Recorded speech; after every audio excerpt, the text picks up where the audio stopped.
DataSQRL is an open-source data automation framework for building autonomous data platforms. DataSQRL supports multiple types of data products implemented as data pipelines, data streams, or data APIs. Let's build a compliance data product to see how DataSQRL works. First, we initialize the project, which scaffolds a simple Hello World data pipeline with API. Next, we place our requirements document into the project. It contains the entity relationship diagram for the desired data model, specifies the sources of data, and the compliance rules that we need to follow. Now we kick off the coding agent and let it work with a simple prompt that tells it what information to compute and how to make it queryable. While that's running, let's zoom out to understand what's going on. A basic coding agent works like this. You, as the developer, give it instructions on what to implement. The coding agent uses an LLM, given the context it builds from the existing codebase and your instructions. LLM's sophisticated pattern matching on its vast statistical knowledge can produce very useful results, but requires feedback and guidance from the developer on complex tasks like building data products.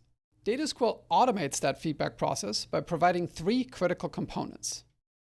First, a conceptual framework that provides a structured approach to building data pipelines and data products based on relational algebra. Think of it as a detailed map in analogy to self-driving cars, which tells it where to drive safely. Second, a validator checks proposed solutions against a set of rules, executes planners, and runs a deep analysis of the code. This is analogous to the planner and rule engine in self-driving cars that get them from point A to point B without illegal turns or veering off the road. Finally, a simulator that executes the data pipeline on reliably reproduced production workloads and test scenarios.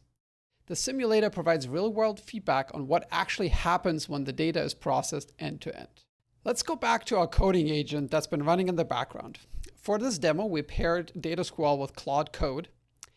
And you can see how Claude reasoned about this task and used the framework validator and simulator provided by DataSQRL. It is compiling to validate, it is running tests to simulate, and it is using the various framework components to guide its development.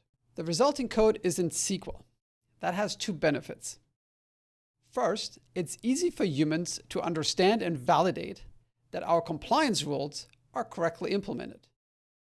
Secondly, the validator can analyze the relational operators and deeply inspect the pipeline computation.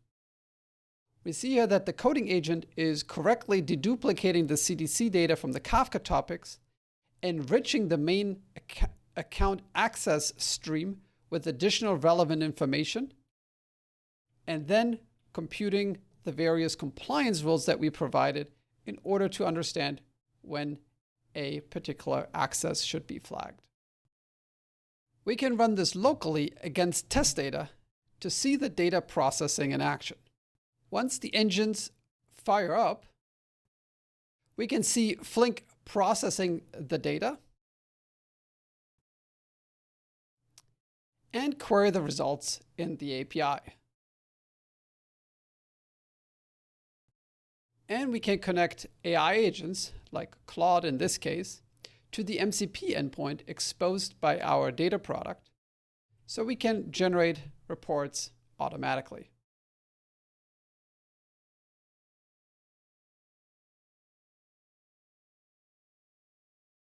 As you can see, it's accessing the data via MCP and generating a report for us. Let's go back to how this works and take a closer look at the three components, starting with the framework. In DataSQRL, the conceptual framework consists of a logical and physical model. What we're seeing here is the logical model of our data processing. It includes how the data is being ingested, deduplicated, enriched, and finally exposed through the API. Moving down one level of abstraction, DataSQRL generates a physical model of our data pipeline, both for AI agents as well as for human consumption.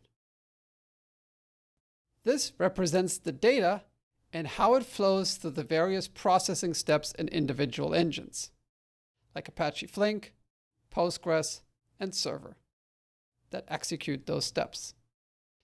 At the lowest level, DataSQRL generates the executable artifacts for each engine: the compiled plan for Flink, the database schema, indexes and queries for Postgres, topics for Kafka, and so on.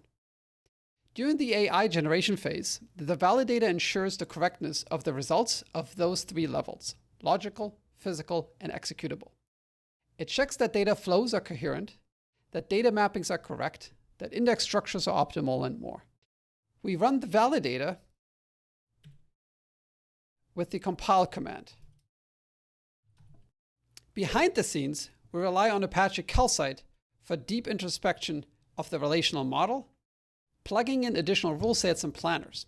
This can easily be extended with your business-specific rules or planners to customize the framework. Last, but certainly not least, the simulator provides real-world feedback from executing the compliance data pipeline.